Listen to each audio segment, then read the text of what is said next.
इंसान को किस पाप के कारण गरीबी का सामना करना पड़ता है, और वे 3 लोग कौन हैं जिनके प्रभाव से घर का सर्वनाश हो जाता है। क्या मनुष्य को केवल उसके भाग्य के कारण अमीरी या गरीबी मिलती है? भगवान शिव मुस्कुराते हुए बोले, हे गौ माता, तुम्हारा प्रश्न अत्यंत महत्वपूर्ण है और मैं तुम्हें इसका उत्तर अवश्य दूंगा। यह पूर्ण सत्य नहीं है कि केवल भाग्य ही इंसान की गरीबी और अमीरी का कारण होता है। इसके पीछे कुछ अन्य कारण भी होते हैं। गौ माता ने कहा, हे प्रभु, कृपया मुझे विस्तार से समझाएं। तब भगवान शिव ने कहा, हे गौ माता, मैं तुम्हारे इस प्रश्न का उत्तर एक कथा के माध्यम से दूंगा, जिससे तुम्हें सब कुछ स्पष्ट हो जाएगा। भगवान शिव ने कथा सुनाना प्रारंभ किया। यह प्राचीन काल की बात है। अवंतीपुर नामक एक नगर था, जहां एक परोपकारी और विनम्र स्वभाव वाला व्यापारी रहता था।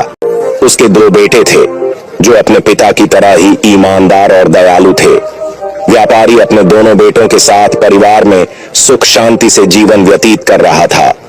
व्यापारी ने अपने दोनों बेटों का विवाह धूमधाम से कर दिया था। उसकी दोनों बहुएं बेहद समर्पित थीं और घर के सभी कार्यों को मिलजुल कर पूरे उत्साह के साथ करती थीं। दोस्तों, जब व्यापारी की छोटी बहू घर में आई तो ऐसा लगा जैसे उनके घर में स्वयं माता लक्ष्मी ने प्रवेश कर लिया हो।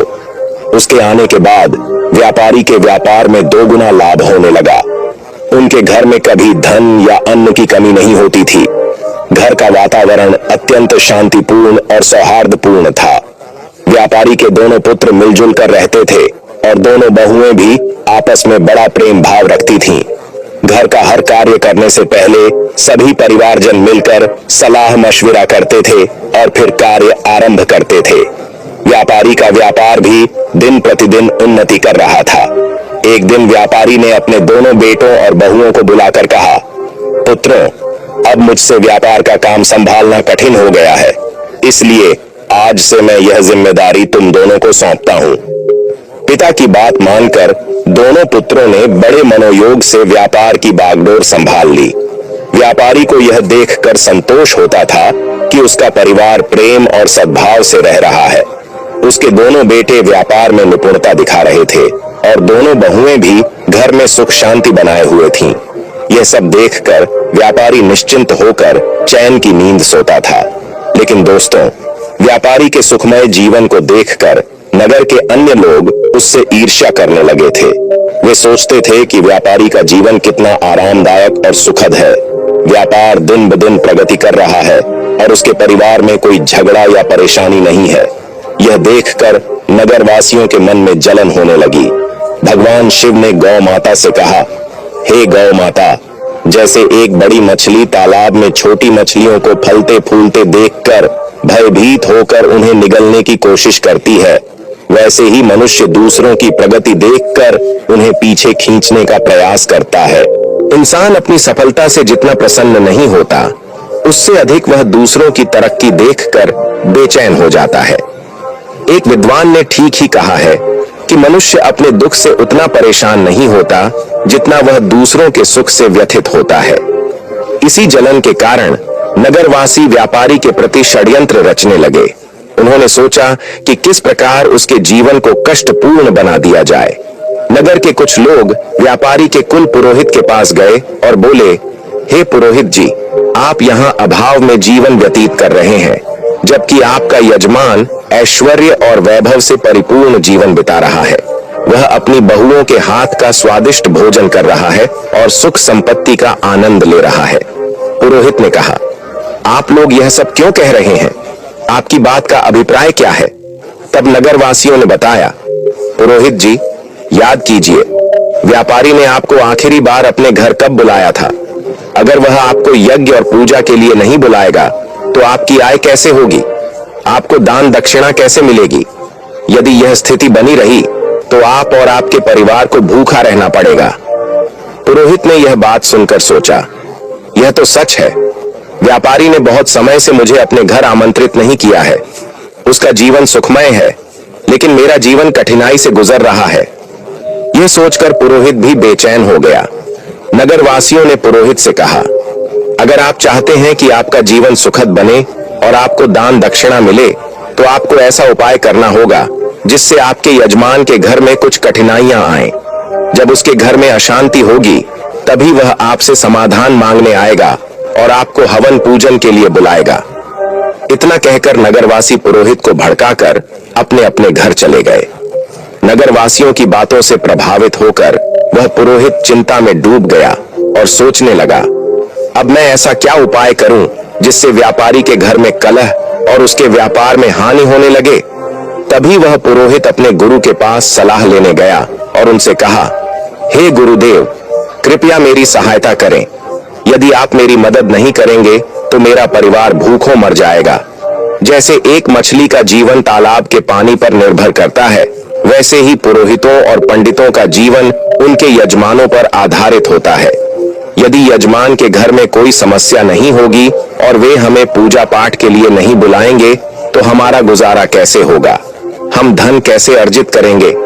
गुरु ने उसकी समस्या सुनकर कहा, हे शिष्य, चिंता मत करो, मुझे बताओ कि तुम्हारी समस्या क्या है, मैं अवश्य इसका समाधान करूंगा। पुरोहित ने उत्तर दिया, हे गुरुदेव, मैं चाहता हूं कि व्यापारी के जीवन में कुछ समस्याएं आए, उसके घर में कलह हो और उसके व्यापार में हानि हो, तभी वह मुझे अपने घर पूजा पाठ के लिए बुलाएगा। गुरु ने ध्यान पूर्वक सुनकर कहा, हे शिष्य, व्यापारी के सुखद जीवन का मुख्य कारण उसकी छोटी बहू है। वह भगवान विष्णु और माता लक्ष्मी की नित्य पूजा करती है, जिसके कारण उनके घर पर दिव्य कृपा बनी हुई है। जब से वह बहू इस घर में आई है तब से व्यापारी का जीवन धन धान्य से परिपूर्ण और सुखमय हो गया है।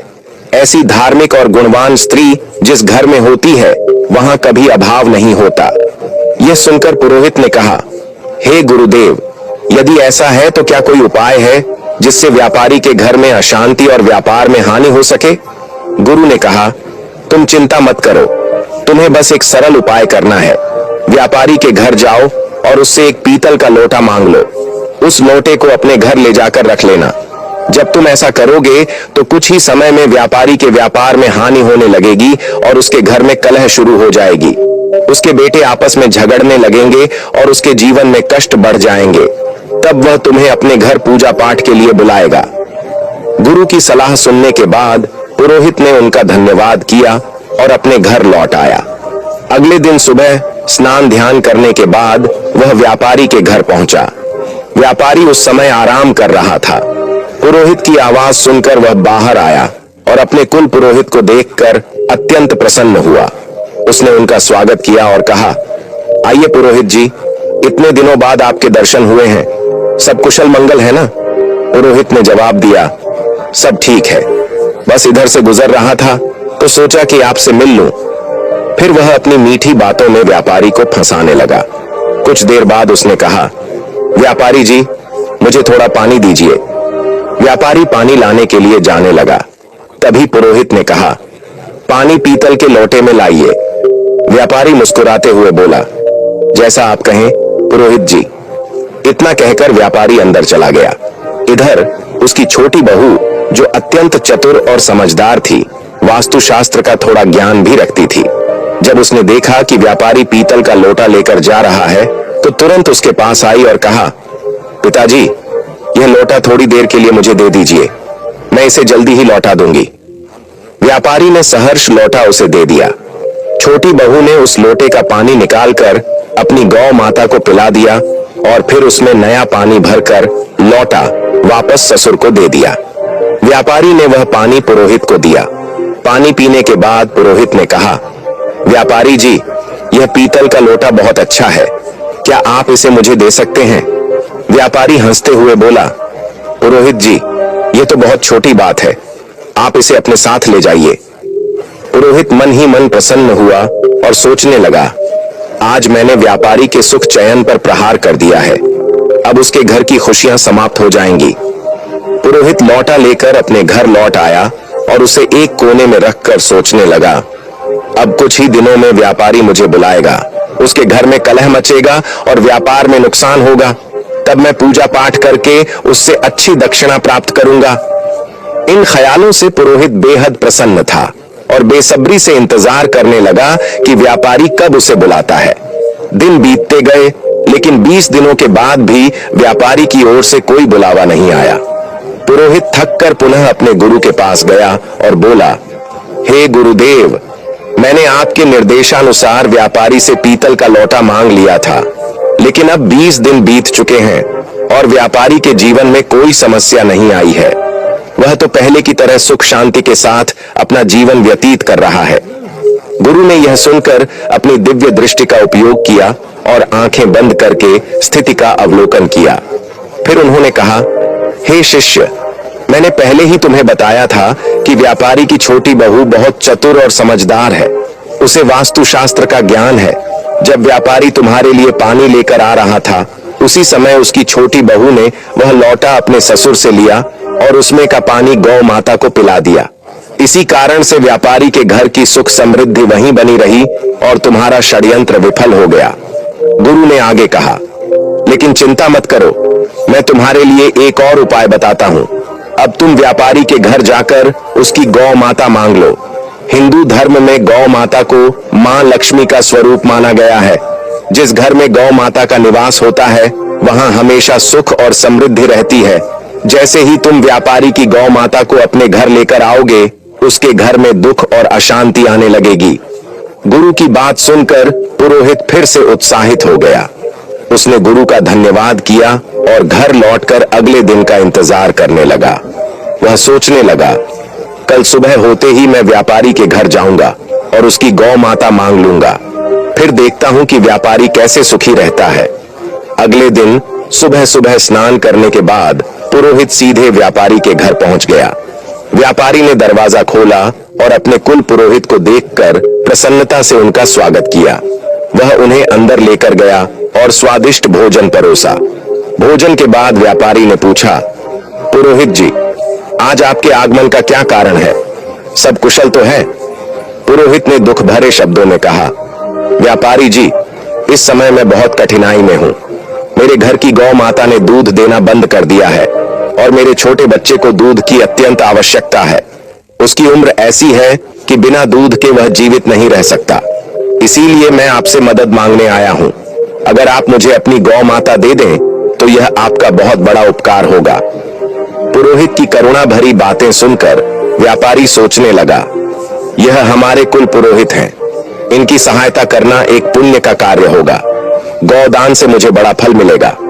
ऐसा विचार कर व्यापारी ने कहा, पुरोहित जी, आप चिंता न करें, मैं आपको गौ माता दे देता हूँ। व्यापारी गौ माता को लेने के लिए जाने लगा। जैसे ही वह गौ माता को लेकर पुरोहित की ओर बढ़ा, उसकी छोटी बहू तेजी से वहां आई और ससुर को रोकते हुए बोली, पिताजी, यह गौ माता कहां ले जा रहे हैं? व्यापारी ने उत्तर दिया, बेटी, हमारे कुल पुरोहित आए हैं। उनकी गौ माता ने दूध देना बंद कर दिया है। वे हमारी गौ माता मांग रहे हैं, इसलिए मैं उन्हें देने जा रहा हूं। छोटी बहू ने समझदारी से जवाब दिया, पिताजी, कृपया थोड़ी देर रुकें, मैं अभी आती हूं। वह अंदर गई और एक कटोरी में हल्दी और चंदन का रंग घोल कर लाई। उसने गौ माता की सींग पर वह रंग लगा दिया और शेष रंग को घर के मंदिर के पास रख दिया। फिर वह ससुर से बोली, पिताजी, अब आप इस गौ माता को पुरोहित जी को दे सकते हैं। छोटी बहू की समझदारी ने व्यापारी के घर की समृद्धि को एक बार फिर सुरक्षित कर दिया। पुरोहित व्यापारी से गौ माता लेकर अपने घर लौट आता है और उसे खुशी खुशी अपने आंगन में बांध देता है। वह सोचता है, अब कुछ ही दिनों में व्यापारी को अपने घर की समस्याओं का सामना करना पड़ेगा और वह मुझे पूजा पाठ के लिए बुलाएगा। इस विचार से पुरोहित मन ही मन प्रसन्न होता है और व्यापारी के बुलावे का बेसब्री से इंतजार करने लगता है। लेकिन कई दिन बीतने के बाद भी व्यापारी की ओर से कोई संदेश नहीं आता। पुरोहित को यह असहज लगने लगा। आखिरकार वह दोबारा अपने गुरु के पास गया और बोला, हे गुरुदेव, मैंने आपके निर्देशानुसार व्यापारी की गौ माता अपने घर ले आई, लेकिन अब तक व्यापारी के जीवन में कोई कष्ट नहीं आया है। वह तो पहले से भी अधिक सुख शांति से अपना जीवन व्यतीत कर रहा है। गुरु ने ध्यान लगाकर अपनी दिव्य दृष्टि से सब कुछ देखा और कहा, हे शिष्य, मैंने पहले ही कहा था कि व्यापारी की छोटी बहू बहुत बुद्धिमान और चतुर है। उसने तुम्हारे षड्यंत्र को भांप लिया था। जब तुम व्यापारी से गौ माता मांगने गए थे, तब उसने गौ माता की सींग पर जो रंग लगाया था वही उसके घर की समृद्धि का कारण है। उसने उस रंग को मंदिर के पास रख दिया था, जिससे उनके घर का सुख वहीं बंधा रहा। तुम्हारा यह प्रयास विफल हो गया।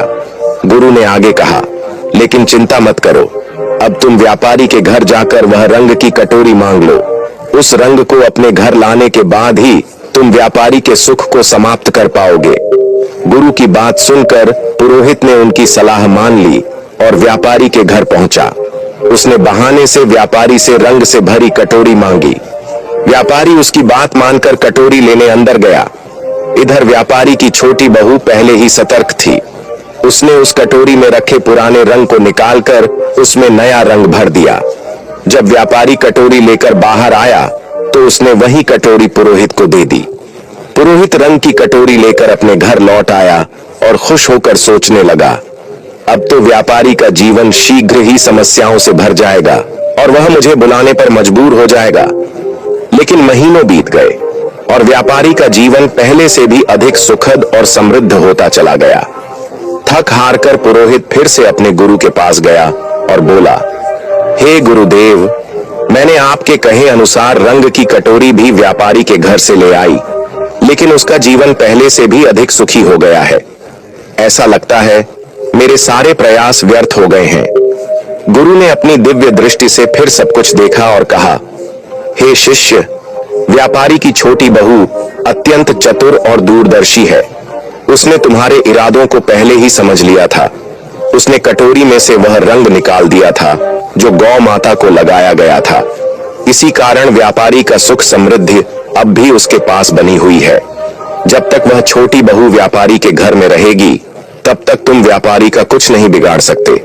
अब तुम्हें किसी भी तरह से उस छोटी बहू को व्यापारी के घर से बाहर करना होगा, तभी व्यापारी के जीवन में कष्ट आएंगे। गुरु की यह बात पुरोहित की समझ में आ गई।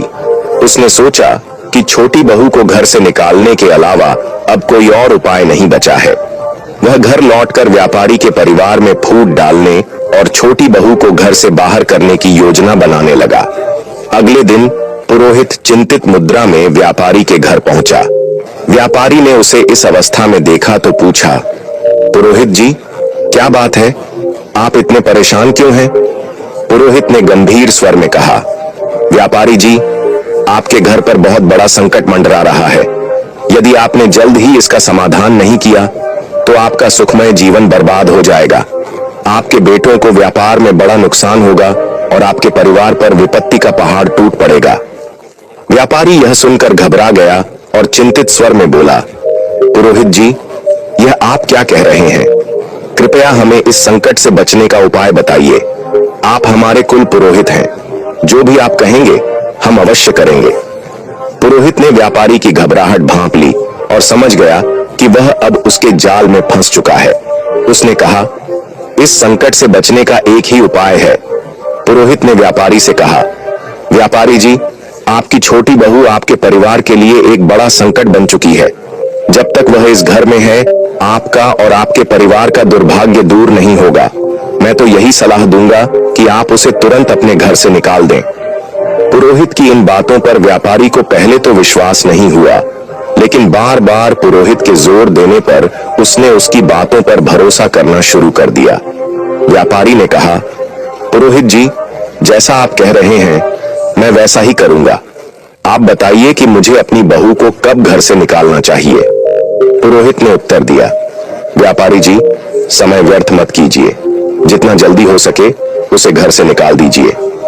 यह कहकर पुरोहित मन ही मन प्रसन्न होता हुआ अपने घर लौट गया। व्यापारी इस स्थिति से अत्यंत उदास हो गया। वह सोचने लगा, मेरी छोटी बहू तो बहुत ही अच्छे स्वभाव की है। वह न केवल मेरी सेवा करती है बल्कि पूरे परिवार का भी ख्याल रखती है। मैं उसे कैसे घर से निकाल सकता हूँ? लेकिन फिर वह विचार करने लगा, यदि वह परिवार के लिए संकट है तो मुझे इस कठोर निर्णय को लेना ही होगा, क्योंकि मैं अपने परिवार को किसी विपत्ति में नहीं डाल सकता।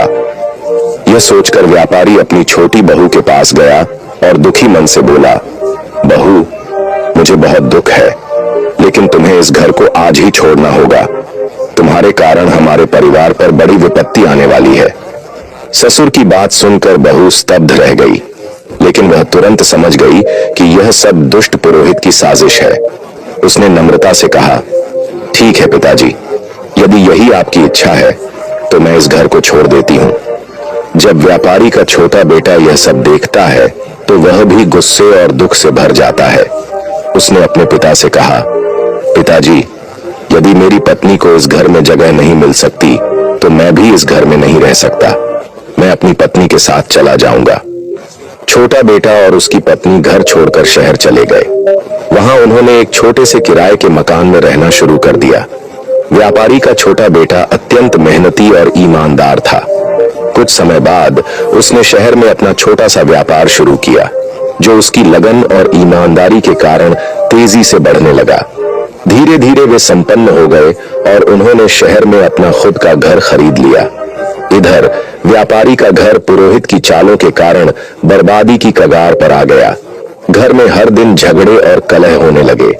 व्यापारी का बड़ा बेटा, जो पहले व्यापार में मन लगाता था, बुरी संगति में फंस गया।